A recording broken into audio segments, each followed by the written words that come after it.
Welcome, Ann Brown. How are you? Doing very well, thank you. And I wanted to just start out by saying thank you so much, Lily, for inviting me to do this and to share in a conversation with you. Thank you so much for coming on and pouring into our listeners. Are you ready to go? I'm ready to go. I'm ready. All right, Ann. So tell us a bit about your path to leadership and what you're doing now. I'm the CEO of Gazelle Global. You might see some of my old marketing things behind me. Actually, it's a very exciting time for Gazelle because we're celebrating our 30th year. So Gazelle is a market research operations company. So we do everything except design and analysis. Our clients are research firms mostly, and we support their back office operations, and our mantra is to make their lives easier. And we do it worldwide. That's a part that's very exciting to me, the fact that we're a global business and we get to be involved with respondents and companies worldwide. So Ann, Gazelle Global, that's an interesting name. Did you come up with this? I did not. I am a founder, but there were 5 of us in the beginning. And one of our founders loved the name because he said that in the morning in Africa, you either run to save yourself or you get eaten. So like a gazelle, we are constantly on the move and we're constantly moving forward. Here's the quote. Every morning in Africa, a gazelle wakes up. It knows it must outrun the fastest lion or it will be killed. Every morning in Africa, a lion wakes up. It knows it must run faster than the slowest gazelle or it will starve. It doesn't matter whether you're a lion or a gazelle. When the sun comes up, you better be running. That's what you guys do. You're fast, you're on target, and you survive it. Yeah, that's how we got named. Oh, love that. I love to find origins of names because they're so interesting. Mm-hmm. I started my leadership path at Yankelovich, Skelly & White, a market research firm from many, many years ago, sort of cut my teeth there. And I ran one of their departments and it just went on from there. I was very lucky. About 30 years ago, I was invited to join in the founding of Gazelle and just went from there. When we came on, I commented on the bookshelves. We both have bookshelves. Mine is a little small, a lot smaller than yours, but you do research, market research, which is super important and powerful, especially as leaders, because we get informed, right? Information is super important. It is. And it's very exciting to work hand in hand with our customers, delivering them high quality data so that they can put their insights into the results and present those to brands and all kinds of companies. It might be a pharma company, it might be a government body, it might be a religious group, it might be an arts company, it might be some pro bono work. So it really runs the gamut. And I think that's one of the things that keeps us interested in that it's always different. Wow. And you've been around for 30 years, so you've seen a lot of shit, right? We have seen a lot. Yeah, a lot of ups and downturns in the world, the financial world as well. We were in Manhattan on 9/11. We had just moved into that office not too much before that. And it was a devastating time. And then, we had 2008. There have been some rocky times. 2020, which flipped all of us, right? It did, yes. So we became totally virtual because of that. But I think that it offers our employees a way to work more efficiently. There's a sense of trust. And I think that the team is very responsive to the fact that they can be at home, do what it takes to, maybe pick up their children at the bus stop and pick up their work when they get back. So I'm really happy with the environment and the way it's working. Tell us a little bit about this, because I know a lot of entrepreneurs and leaders who, when you talk about marketing and all that stuff, they kind of pull back. It's like, oh, because it seems like so complicated, right? But tell us a little bit more about what you do and how we can connect with you, because this is super important. We don't do the design and we don't do the analysis, but we do everything in between. So what happens usually is that we'll start at the beginning of a project, so to speak, at the bidding stage. So a research company will usually come to us with an idea.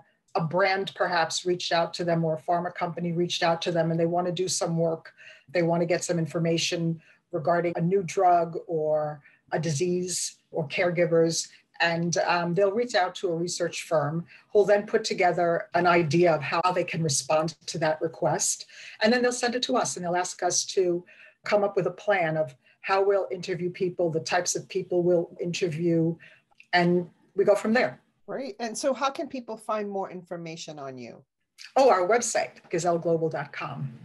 And so when they go there, what will they find? What are some services that they can do? Oh, they'll find our data collection offerings, our sample offerings, our data processing offerings, our programming offerings.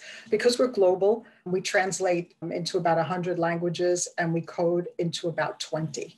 And, when people answer questions in, let's say, Italy or Spain or France, they're going to be most comfortable answering the questions in their native language. So we take those and we code them using people who are bilingual. And so who are your ideal clients? Oh, my ideal clients are market research firms. I'd say 95% of our business is with full service market research firms or sample companies who will be doing some research that they don't handle internally. Love it. And there's a wealth of information with you. I'm so excited to continue to dig in. So, and as a lifelong learner, what are you learning right now? I'm actually learning to be a CEO. I'm completely doing my own thing. I had a longtime partner who retired a couple of years ago, and we ran the business together. So part of my learning is to manage a business solo. And I'm learning and loving it. It's a wonderful path for me. But on the personal side, trying to learn to speak Italian, which I'm not doing very well. I've taken several initial courses, but the pandemic got in the way, and it's on my bucket list. I definitely want to pick it up again and get further into it. And so being curious to me is one of the tenets of great leadership. You seem like a very curious person. So tell us a little bit about why that's important. I consider myself to be a wanderlust. I love traveling. The whole part of the business that's global is what inspires me. I love to learn about other people's and other cultures. I love to go there. I love to see just the world around me. I love to walk around the streets of Verona, or I love to walk into an old ruin in Sicily. I love Scotland. I feel very well traveled and very lucky that I've been able to see such wonderful places. And some of them actually I've seen because of work. I'm a member of something called ESOMAR. And every year there's a conference somewhere, oftentimes in the EU, but a couple times here in North America as well. And I often attend. And so I've been to some wonderful places because of ESOMAR and also traveling for business. So in your wanderlust, you mentioned a lot of Italian cities. No Yes. wonder you're learning Italian. Are you planning to move there anytime soon? No, I'm not planning to move there anytime soon. My husband would like to, but no. And I ask because I do have a really great friend and actually a mentor who's doing that. He's learning Italian because he wants to live in Italy for half a year. How wonderful is that? So we have a question from a former guest. Peter Anderton wants to know, what's the biggest mistake you've ever made as a leader? And what did you learn from it? That's a good one. I think my biggest mistake as a leader, and I don't think I've learned my lesson very well, really, and that is that unfortunately in business, there is often a time when you have to make a hard decision about an employee. And in my case, I've usually known for several months, maybe longer, that this situation is not going to work out. It's not a good fit. And yet I fall into the trap of being hopeful. Like some little thing will happen and I'll say, oh, see, it's going to work out. I know that hope is not a strategy. I know that very well, but I fall into the trap all the time. And I've fallen into it recently and I've been annoyed with myself over it. So I'm going to work very hard at conquering this whenever I feel that I should be making this decision again. But yeah, that's the one. You're not the only one. There are many people that fall into that trap because your heart is big. You have a big heart. You care about people. That's wonderful. Yeah. But then, you have this entity that you have to take care of, right? You have this corporation, you have this organization that has to be sustained in a viable way by leaders. So I can see how that happens. So what is something different that you're going to do? Because we know about, right, doing the same thing all the time and Is there Oh, yeah. something different that you're going to do, or you're planning on doing, or thinking about? Yes, I'm planning on putting something in my calendar in, let's say, 6 months and make an evaluation, because I'm talking to someone about replacing the person that has recently left. And I'm going to put a note in my calendar so that it pops up on my screen. And, okay, where are we? Have that conversation, because the fact of the matter is, I'm not doing them a good service either, nor am I doing the staff a good service by this. I think that's my biggest mistake, and that's what I'm planning to do about it. What I heard was that you're speaking to someone. So it's almost like coaching, right? Getting some coaching from someone on the outside. That's a great strategy because they see things you don't see. And also planning to make things happen, right? Taking action, putting it in your calendar so that it can happen. I love those strategies. Keep us posted on your growth. Okay. We're all growing in different areas. And so this is important. You're not the only one that struggles with this, but always keeping in mind that it's sometimes our sentimentality can get in the way of growth. When you like the person. Yeah. That's the other part of it. This is a nice person. There you are, like, how can I be in this place again? This is another nice person, and here we are. And you said it well. You said that it does them a disservice as well. When they're in a space where they're not growing, they're not really functioning at their highest level. And they can do better elsewhere. That's right. So, Anne, when you think of leadership today, what most concerns you and what are you most hopeful about? I'm actually most hopeful about the youth today. But that's where my hope lies. We've had our chance and we've messed up several areas that were in our control. We really have. We have a planet that's getting too hot, and I can just go on and on and on. But I'm very hopeful about the youth today because they seem to get it. I think they have a good understanding of climate change, and I think they get it. So I have a lot of hope there. I also have some hope in AI and a fear of AI in the same breath. I'm hopeful for the industry that I work in. I love the industry. It's been very good to me. I'm hopeful for its continuance. And I think AI will play a part in that. So I think it's going to be a very interesting time ahead. Just imagining how AI will affect the industry that I'm in. I think there will be a lot of areas that it will come to play. So, and the financial mood of the country right now is not great. Prices are high. People are suffering. And I think businesses are a little on edge. Brands are a little on edge in terms of spending money because it has been a rough couple of years. So that's kind of where my head's at. I'm with you with the younger generation. And we have had our chance, but it doesn't mean that we can't play in this game with them. Oh, of course. I believe that we need each other. So you mentioned AI, and it's something that I continue to think about, right? And I'm with you in that there's an excitement and there's also a caution, right? Mm-hmm. At the same time. And I wonder what leadership will look like then, right? Because we've shifted. This is like leadership 2.0, right? Yeah. Traditional leadership. And now this is leadership 2.0, which is all about, and it's always been this. It's all about social emotional development, because as you lead yourself, you can lead others well, right? Great leaders I'm talking about. Mm-hmm. When you think of leadership 3.0, what does that look like for you? I don't know what it looks like, but I know that there will be challenges in the industry that I'm in because there's a lot of report writing and questionnaire development and is going to be impacted by AI. I think that the interesting thing is that while AI can do so much, the inspiration is still going to come from humanity.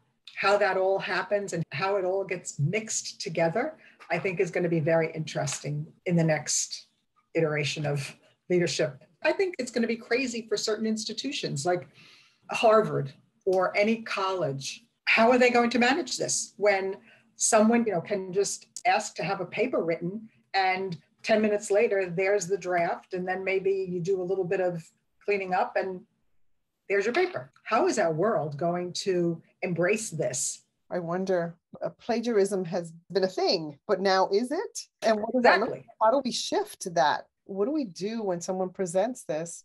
How will people learn though? We'll figure it out. We will figure that out. Education has gone through such a shift where prior to the internet, the teacher was the source of all knowledge. And then we had to shift that to create learners who love to learn, create curious learners. And that's always been a part of it, but it has shifted. Now with AI, what does that look like? I don't know. It would be great to have conversations about leadership 3.0. Our business is a relationship business. Yes. So I'm very, very well aware of how important relationships are. But you said something that really hit me. I'm taking a sharp turn here. We were talking about books earlier, and you just said something to me that hit me as, interesting. We're having this issue now across the country where certain books are being called taboo, and maybe AI is going to solve that problem because maybe access to the wealth of information that's out there is going to override this book banning that's been going on. I don't know. Books anymore. Can't burn the books anymore. Yeah, true, right? It will certainly solve some problems, and it will also create some other challenges, which, yes, as humans, we can rise to. And it'll take leaders who are forward thinkers, who are future thinkers, who are global thinkers, quantum leadership, where we operate in a different way, but connection is key. Relationship is key. I also have a concern about, all of this AI because there are inherent biases that are planted in all of this by the people who develop them. So it's not a perfect world. There's still room for the human. And then there are engineers who will pick that up and fix it. Yes. Wonderful. All right. So as a listener of this podcast, Anne, what's a question that you would like a future leadership guest to respond to? Like, what are you curious about? I guess I'm most curious about how the leaders of today maintain the relationship with the members of their team in this day and age of people working from home, people working all over the place, people moving because they can work remotely. Because it's a relationship business and it's a relationship world, really, everything happens in terms of relationships. What are some better suggestions for how leaders manage that in their organizations? I think I'd like to hear more about that. A great question. And we've addressed some of that, but I will certainly pose it to upcoming leaders. Now, is there anything else you'd like to share with our listeners? I guess I'd like to share that I just feel very privileged at the time that I've been granted in this wonderful industry that I'm in. And I'm very grateful. I'm grateful for the relationships, the clients. I'm very grateful for my team. I have a wonderful team. They're very supportive. I place a lot of trust in them, just like the trust that clients place in us. And I just feel grateful. Well, we're grateful for you. Now, I do have a question that came up as you were saying this. Young leaders, up and coming leaders who are looking to do some of what you do. What's some wisdom that you can impart on them? I belong to an organization called WIRE, Women in Research. And in our industry, it is a wonderful place for young women who want to move forward. I think it started 15 or 16 years ago. And I know we're like maybe 15,000 strong worldwide, something like that. And it's free to join. It provides mentorship opportunities. There are some classes, accelerant classes for means for women to grow their business acumen. There are mentorship opportunities for leaders. There are office hours where you can call into a leader and talk to that person about their experiences, ask them questions that you might be struggling with in your own firm or in your own position. So that's one of the things that I would suggest. If you're in the market research or marketing industry, join WIRE. It's just been a wonderful place for me. There are similar organizations. This isn't the only one. It just happens to be the one that I'm a part of. But there are so many other organizations like that where people want to help. That's the thing. People want to give back. It's a very important part of being in a leadership position is giving back. And I'm sure there are organizations for men as well. And we welcome men to WIRE events because you can't have an event, without them. They're a part of who we are, the human landscape. So WIRE, it stands for womeninresearch.org. There are blogs, there are newsletters, and packed full of helpful information. I would suggest anybody who's interested in our industry or just to read some of the information held there. Love it. Well, Anne, thank you so much for pouring into us, into me, into our listeners. It's been a great conversation. Thank you for inviting me. I've really enjoyed meeting you. I think you're doing wonderful. Thank you for making me a part of it.